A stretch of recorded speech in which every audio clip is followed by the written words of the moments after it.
Lanjut kita ke Ya, Bu. biaya perpindahan dalam ekosistem digital. Jadi di mana biaya perpindahan ini gitu ya menjadi suatu ketertarikan sendiri adik-adik. Jadi misalkan kalau adik-adik lihat ya, ketika pelanggan ini merasa repot atau rugi gitu, mereka akan pindah ke ekosistem yang lain. Contohnya, em, jujur ya, saya pakai Apple semua nih. Ketika saya udah ada di kondisi ekosistem Apple, saya ngerasa itu udah secure aja lebih gampang gitu ya. Dibanding saya harus berpindah lagi ke yang lain. Tapi alasannya kenapa? Gitu, saya punya saudara gitu. Mereka kena hack di handphonenya pakai Android. Alasannya Android itu lebih mudah terkena hack lah dibanding Apple. Nah, nanti one day ketika adik-adik buat software atau buat aplikasi gitu ya. Misalkan adik-adik mau buat aplikasi aplikasi apalah gitu ya. Nah, ini lebih mudah ke Android. Di Android kalau nggak salah cuma bayar $10 deh kalau nggak salah. Saya nggak tahu lagi sekarang, saya nggak update lagi ke sana. Tapi itu cuma bayar $1 sampai $10 gitu. Sampai $10 untuk bisa aplikasinya hadir di aplikasi Android. Tapi kalau di Apple Store, nah itu aplikasinya harus bayar $100, $100 sampai $1.000 untuk hadir di Apple ini, gitu ya. Saya juga kemarin ngurusin beberapa, misalkan adik-adik mau mm, seperti aplikasi pemerintah yang buat STNK, perpanjang STNK, mungkin perpanjang SIM. Itu kenapa mereka adanya cuma di Android gitu ya. Mungkin budget pemerintah kali ya, yang memang cukupnya untuk ya udahlah gampang aja aplikasinya langsung ke publish. Karena kalau di oh sorry, karena kalau di Apple sendiri gitu ya, jujur lama dan bakal sering banget untuk di nggak bisa nih nggak bisa masuk gitu. Jadi mereka tuh pilihannya lebih strict dibanding si Android ini gitu. Jadi kalau kenapa adik-adik bilang, iya aplikasi Android lebih banyak nih dibanding Apple, karena alasannya di Apple lebih strict aja dan memang lebih mahal untuk publish. Jadi lebih susah juga. Ketika nanti adik-adik developer untuk aplikasi juga lebih susah si Apple sendiri gitu. Nah, itu yang mereka mungkin merasa kecocokan gitu. Eh, Jujur kemarin saudara ada yang dibohongin aplikasi bank, bener-bener di copying gitu ya, di Android gitu. Jadi download ya aplikasi kita udah terbaru gitu, pakai centang biru, WhatsApp dan lain-lain. Download ternyata langsung uangnya di bank tersebut hilang total. Nah ini yang harus harus hati-hati di secara eh, skema scam ya. Mungkin adik-adik juga di informatika itu bisa ke white hacker istilahnya bantuin hacknya pemerintah. Nah, itu biasanya dapat uang di situ. Nah, ketika hack, ini nih saya udah bisa nih, ini ada masalah di sini datanya. Ya, kalau pemerintah kita sih mungkin jarang ya ngasih-ngasih gitu, tapi di pemerintah luar negeri nanti ada bisa aja di hiring atau di apa gitu. Nah, itu yang memang kita sendiri ngerasa, wah, repot nih kalau kita pindah aplikasi. Misalkan adik-adik tadinya sukanya pakai Canva, terus kita nanti pindah ke sistem yang baru. Canva-nya pindah UI aja tuh UX aja, secara gambar aja kita udah bingung gitu ya. Nggak seperti misalkan Microsoft aja dari zaman dulu tak sampai sekarang tetap sama gitu untuk apa Word-nya atau Excel-nya gitu ya. Nggak ada perbedaan, cuma tambahan untuk developernya doang gitu ya. Nah, itu yang memang jadi contoh nyata ketika misalkan kita merasa rugi langsung pindah. Tapi pindah itu butuh em, apa ya, kita butuh lagi kira-kira apa sih yang membuat kelebihan ini gitu. Itu yang memang kebuat rasa ketertarikan adik-adik sendiri. Nah, itu yang memang ada biayanya juga untuk berpindah ekosistem secara digital. Contohnya mungkin kalau ini Apple to Android ya tadi, tapi bisa juga misalkan adik-adik sukanya belinya di Shopee, sukanya belinya di TikTok. Nah, itu yang memang bisa lihat ekosistem secara digitalnya. Nah, ini ada transformasi secara digital, secara playbook ya. Kita biasanya adik-adik lihat customernya, lihat kompetitornya, dan lihat datanya. Jadi di mana di sini kita lihat konsumennya itu kita bangun komunitinya dulu. Jadi di mana kita mendekati komunitas untuk meningkatkan customer relationship gitu ya. Jadi lebih dekat lagi sama customer secara digital platform maupun untuk experience-nya mereka gitu. Nah, kompetisi sama si beberapa company gitu ya. Biasanya kita punya strategi tertentu untuk apakah kita akan membuat sesuatu atau kita akan kerjasama gitu. Contohnya kalau adik-adik lihat ada Bluebird gitu ya, taksi, itu mereka lebih oke deh daripada saya kalah, saya telat nih, transformasi mereka udah duluan, saya ajak kerjasama deh. Nah, dari ajak kerjasama, tapi mereka juga bangun bisnis digitalnya mereka gitu. Di kalau adik-adik naik taksi Bluebird gitu ya, itu mereka kerja sama-sama si Gojek dan Grab, tapi mereka juga bangun aplikasi sendiri yang memang dianggapnya gini, download aplikasi ini akan naik taksi lebih murah. Nah, itu untuk growth-nya mereka secara kompetisi. Jadi memang kalau adik-adik mau lebih strategi lagi ya, adik-adik bakal pilih yang mana. Biasanya manajemen lebih masuknya ke strategi sih nantinya gitu. Dan data.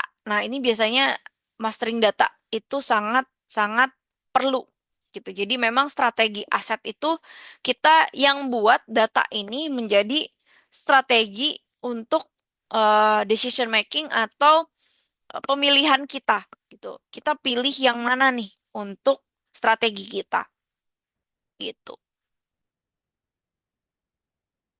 Nah, biasanya ketika kita lihat untuk kompetitif gitu ya. Jadi misalkan di dalam eh, suatu aplikasi kan kita sekarang namanya agile gitu ya. Kita harus fleksibel lah ngikutin apa yang eh, customer minta gitu. Nah, contohnya ya, kalau adik-adik lihat itu di Instagram, dulu mungkin namanya Bubble gitu ya. Jadi di mana dia foto sharing gitu ya aplikasi. Tapi dia em, apa ya dibeli entah di apa ya sama si Instagram ini. Sekarang Instagram kalau adik-adik lihat saya capek juga sih. Instagram punya aplikasi terbaru mulu. Sekarang bahkan udah ada AI Instagram gitu ya.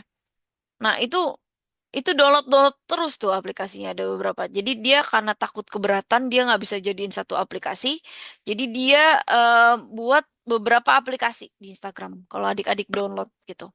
Nah, itu yang memang kenapa membuat aplikasi ini menjadi lebih apa ya?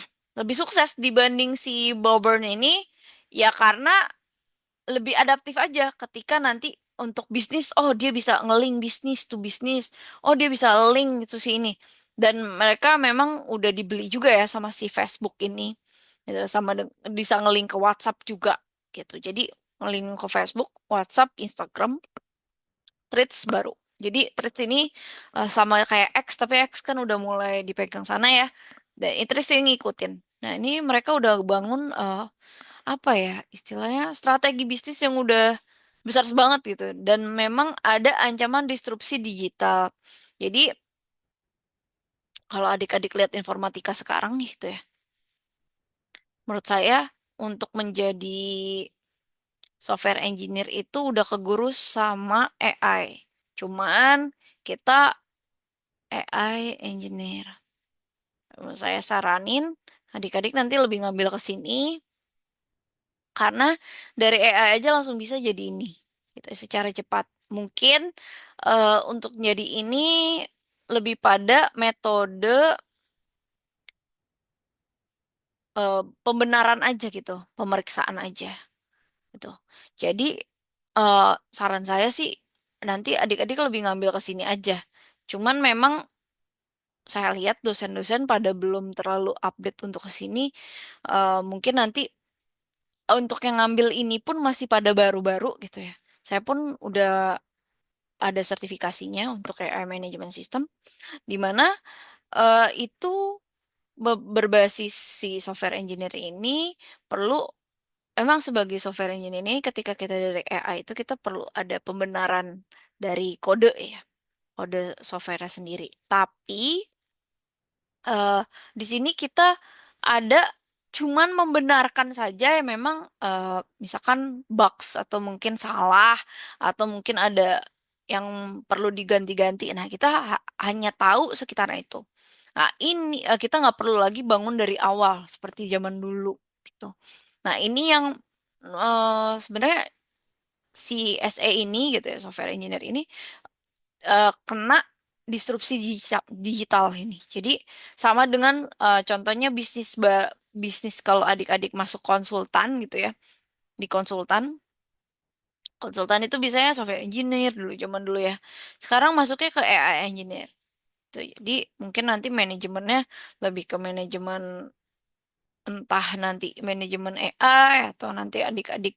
Cuman kebutuhan di perusahaan itu nggak terlalu banyak gitu. Jadi nanti mungkin adik-adik nanti bisa search lagi kira-kira yang memang cocok buat adik-adik apa. Nah, di sini contoh dari si nih mungkin kita lihat di fotografi ya. Itu em, dulu kita kalau cetak kan cetak foto gitu ya. Sekarang udah langsung update, nggak usah ada percetakan lagi. Cetakan foto jarang lah, kecuali memang sekarang di Indonesia masih diminta em, mana foto 3x4-nya atau mana foto 2x3-nya gitu ya, untuk mungkin ijazah atau apapun itu. Nah, ini yang memang menjadi tren baru di mana peralihan dari kamera film ke kamera digital. Nah, itu contohnya juga sekarang peralihan dari software engineer ke AI engineer. Nah, itu udah ada ancaman disrupsi digitalnya. Jadi adik-adik harus hati-hati di situ. eh Nanti mungkin perkembangannya lebih keras lagi. Dan adik-adik harus sering-sering, mungkin kalau kita lihat dosen itu banyak yang nggak terlalu update ya, karena kalau saya kan update terus karena memang dibutuhkan di dunia kerja gitu. Tapi kalau dosen yang di kampus itu mungkin nggak terlalu update. Nah, itu adik-adik perlu lebih update lagi di luar kampus. Nah, itu saran saya, makanya tadi kalau mau nanti kursus sama kursus gratis aja. Pemerintah biasanya juga suka ngasih kok adik-adik. Coba search aja nanti, mungkin di akhir sebelum UTS kali ya saya kasih ada beberapa website dari pemerintah itu gratis untuk adik-adik ikut, entah magang, entah adik-adik mau kursus gratis, tapi itu dibukanya eh apa ya, di waktu tertentu sih gitu. Nah, ini untuk strategi digital, jadi kita harus mampu beradaptasi ya. Jadi keberhasilan itu ditentukan siapa saja yang memang belajar dari siapa saja yang paling sulit ditinggalkan. Nah, ini contohnya ada tugas nih, analisis aplikasi untuk Shopee versus TikTok gitu ya. Jadi nanti adik-adik, sebentar, kita bisa lihat, bentar saya share. Nah, ini ya, bukunya kemarin saya udah kasih di pertemuan satu. Jadi adik-adik bisa lihat ya, tadi nih misalkan WhatsApp menang fitur karena paling banyak semua orang di data di sana, terus pada pindah Netflix, terus kemudian data untuk rekomendasi untuk film-film, terus ekosistem Apple yang punya iPhone, MacBook, Cloud, ya mereka jadi cuma semuanya sudah tersinkronisasi gitu ya, switching cost. Jadi ini biaya perpindahan, terus ada penguasaan data dan efek jaringan. Nah, untuk transformasi juga kita ada pelanggan, competition, data, dan inovasi, serta value. Nah, di sini juga pelanggan untuk target ya masing-masing terhubung. Kemudian Adik-adik bisa lihat agile management sama pivot. Biasanya kalau tadi ya agile management kita lihat perubahan tren lebih cepat. Jadi adik-adik jangan, udahlah kita yang penting ini aja. Tapi adik-adik lihat lagi tren-tren terbaru sekarang apa. Jadi jangan sampai adik-adik lulus, eh, trennya udah selesai, adik-adik kegerus sama kemampuan teknologi yang sudah lebih cepat lagi gitu. Jadi ada disrupsi digital gitu. Nah, pivot juga sebenarnya adik-adik bisa lihat Instagram dulunya aplikasi check-in lokasi adik-adik namanya Blurn sebelum berubah menjadi aplikasi foto. Jadi memang sebenarnya eh, ada arah bisnis yang gagal, tapi mereka langsung cepat untuk, oh sekarang lagi zaman ini gitu ya. Zaman dulu namanya ASFM gitu. Nah, itu Instagram dulu masih Burm. Nah, itu balik ke Instagram. Jadi kita bisa cek mana arah bisnis yang gagal, kita langsung cepet-cepet untuk melakukan disrupsi secara digital. Nah, jadi disrupsi digital ini ketika nanti kita udah jalan nih bisnis terus tiba-tiba ada pemain baru atau kita udah nggak terlalu dibutuhkan lagi. Nah, itu harus cepet-cepet gitu. Misalkan contoh kamera digital mendisrupsi Kodak, transformasi online disrupsi taksi konvensional. Tadi ya, contohnya Bluebird itu taksi, Bluebird taksi itu kerjasama jadi mereka. Mereka cepet-cepet untuk, oh ini udah kayak gini nih, kita bakal kalah nih sama taksi online, ojol. Mau nggak mau, kita harus update nih. Nah, gimana caranya? Nah, itu kita kerjasama dulu deh, daripada kita udah hilang nih pendapatan kita. Kerjasama dulu, nanti kita sambil jalan, kita bangun sistem sendiri. Gitu. Nah, Kodak sendiri sekarang kalau adik-adik lihat ya kamera digital, masih ada. Gitu. Masih, mungkin ada beberapa tempat masih bisa untuk print gitu ya. Tapi mereka sekarang lebih ngarah ke kamera untuk kamera di kamera yang langsung cetak tuh adik-adik. Apa ya sama? Analog gitu. Jadi mereka lebih ke sana yang buat kamera-kamera. Tapi memang penjualannya nggak sebanyak dahulu gitu. Mereka kurang update lah ke situ. Harusnya ketika ada sport untuk misalkan contoh ya GoPro atau DJI. Nah, GoPro dulu GoPro sendiri ya. Sekarang saingannya DJI. Saya jujur lebih suka DJI daripada GoPro. GoPro panas mulu gitu. Nah, itu ada sebenarnya eh apa ya? Terserah pilihan pelanggan gitu ya. Di mana kita bisa lihat di mana strategi yang digital itu nggak ada yang sempurna sebenarnya di atas kertas. Tapi siapa yang paling cepat belajar. Jadi agile itu adalah lebih fleksibel. Kita nggak terlalu strict gitu. Saya pun kalau misalkan nih em, Bu, ada masalah gini gini gini. Oh, ya udah, nanti ada strateginya apa lagi nih? Kita bisa plan A, B, C, D, bahkan sampai Z gitu. Nah, itu yang kita bisa lihat. Jangan sampai adik-adik nanti udah bangun susah-susah bisnis secara digital. Ah, kita udah bangun Bu, ini kita udah ini. Ternyata kita kalah dengan mereka. Contohnya, salah satu contohnya misalkan kita udah gambar capek-capek secara digital kita jual. Ternyata sekarang AI udah ngoneksiin gambar tersebut. Bisa-bisa sama persis atau lebih bagus malah daripada gambar kita secara hitungan detik. Nah, itu yang memang perlu kita, apalagi nih dari keahlian kita yang memang kita bisa nggak terdistrupsi oleh si digital ini yang terbaru. Nah, gitu. Nah, back to tugas untuk forum. Ya, saya selalu ada forum ya adik-adik untuk kira-kira adik-adik udah sampai mana walaupun AI sendiri bisa menjawabnya lebih bagus, tapi kita bisa kelihatan mana yang AI, mana yang enggak gitu. Nah, coba adik-adik analisis suatu kasus nih. Jadi bandingkan dua aplikasi. Ya, contohnya misalkan Shopee versus TikTok Shop gitu ya. Eh, Aplikasi yang lain juga boleh, tapi serupa gitu. Misalkan ini aplikasinya Shopee, ini aplikasinya TikTok Shop. Nah, apa sih keunggulan dari masing-masing aplikasi ini? Jadi adik-adik boleh selain ini ya, boleh selain Shopee atau TikTok Shop, boleh aplikasi apapun yang adik-adik anggap sama. Tadi misalkan contohnya Netflix sama Disney, misalkan eh, bisa contoh aplikasi yang lain. Nah, yang menurut adik-adik itu saingan lah gitu. Nah, coba bandingkan, ini salah satu contohnya ya, saya contohin.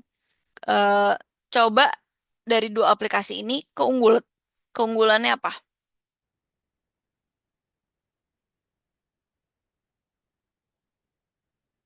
Nah, kita buat ini keunggulannya masing-masing ini apa? Dari misalkan dari banding misalkan tonton Shopee atau TikTok Shop.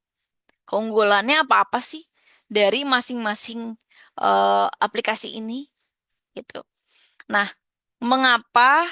Nah, dari kita udah dapat keunggulannya dari masing-masing, mengapa seseorang lebih memilih setia di satu aplikasi dibanding aplikasi lainnya? Salah satu contohnya misalkan nih ya, tadi Netflix atau Disney atau aplikasi Canva sama aplikasi apa ya? Ada yang untuk Photoshop misalkan. Mengapa mereka lebih setia dari aplikasi itu sih dibanding aplikasi yang satunya? Nah, contohnya misalkan tadi nih jawaban nomor satu ya, keunggulannya apa? Misalkan satunya itu adalah adik-adik pilih dulu aplikasi misalkan contoh tadi Shopee atau TikTok Shop. Dua, keunggulannya dari masing-masing aplikasi apa. Ketiga, adik-adik eh, coba cari alasan kenapa lebih pilih Shopee atau misalkan contoh ya, lebih pilih aplikasi ini atau ini gitu. Jadi eh, kenapa sih alasannya orang pakai Shopee? Kenapa sih orang alasannya pakai TikTok Shop gitu? Kenapa sih mereka lebih setia sama aplikasi itu? Jujur saya lebih pakai Lazada karena masih gratis ongkir gitu. Jujur saya nggak pakai dua-duanya ini, saya lebih pakai Lazada. Saya pecinta Lazada sampai sekarang karena masih gratis ongkir gitu. Minimal belanja 30 gratis gitu. Jadi alasannya kenapa sih kita pakai aplikasi ini? Kenapa alasannya pakai aplikasi ini? Gitu. Ini boleh selain Shopee atau TikTok ya. Jadi adik-adik boleh cari aplikasi yang lainnya yang menurut adik-adik pakai sampai saat ini yang adik-adik benar-benar gunakan gitu. Ada yang mau ditanyakan untuk tugasnya?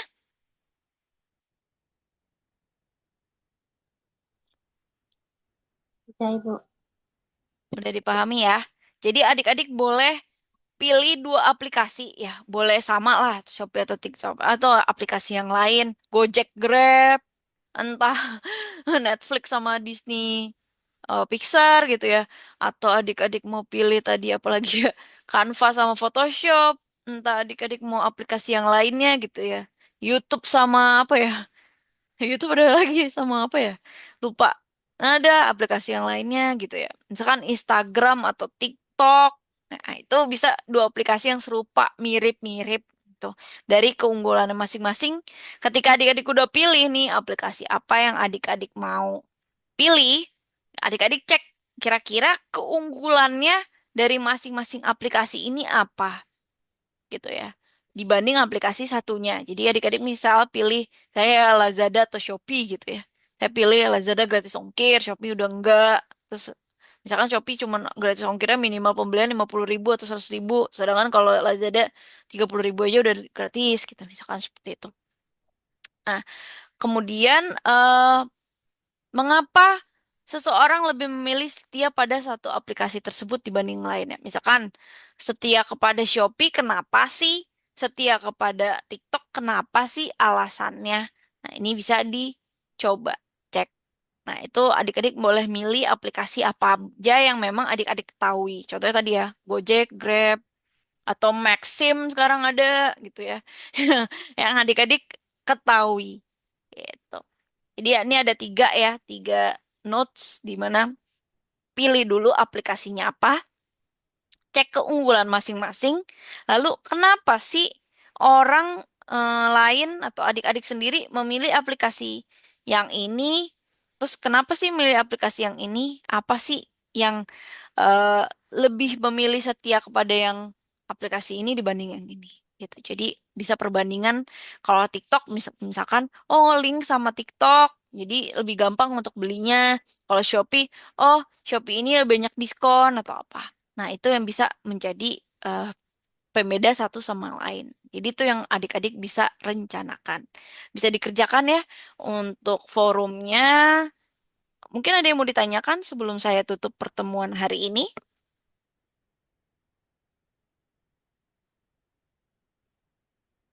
Jadi untuk forumnya saya cek bisa dikerjakan sampai 8 Mei pukul 11 malam. Oke, semuanya? Ada yang mau ditanyakan apa sudah jelas? Terima kasih, Bu. Oke, baik. Terima kasih banyak untuk hari ini. Sampai jumpa minggu depan. Jangan lupa dikerjakan forumnya. Forumnya sampai tanggal 8 Mei pukul 11 malam. eh Mungkin sampai di sini kita karena 2 SKS aja ya. Ini sampai jam 10.40 mungkin bisa 30 menit nanti adik-adik bisa cross check atau bisa ngerjain forumnya gitu ya. Nah, itu yang bisa menjadi nilai tambah bagi adik-adik. Mungkin sampai di sini saya bisa tutup pembelajaran hari ini. Sampai jumpa minggu depan. Assalamualaikum warahmatullahi wabarakatuh. Terima kasih banyak adik-adik. Waalaikumsalam warahmatullahi wabarakatuh. Waalaikumsalam warahmatullahi wabarakatuh. Halo, my om omku.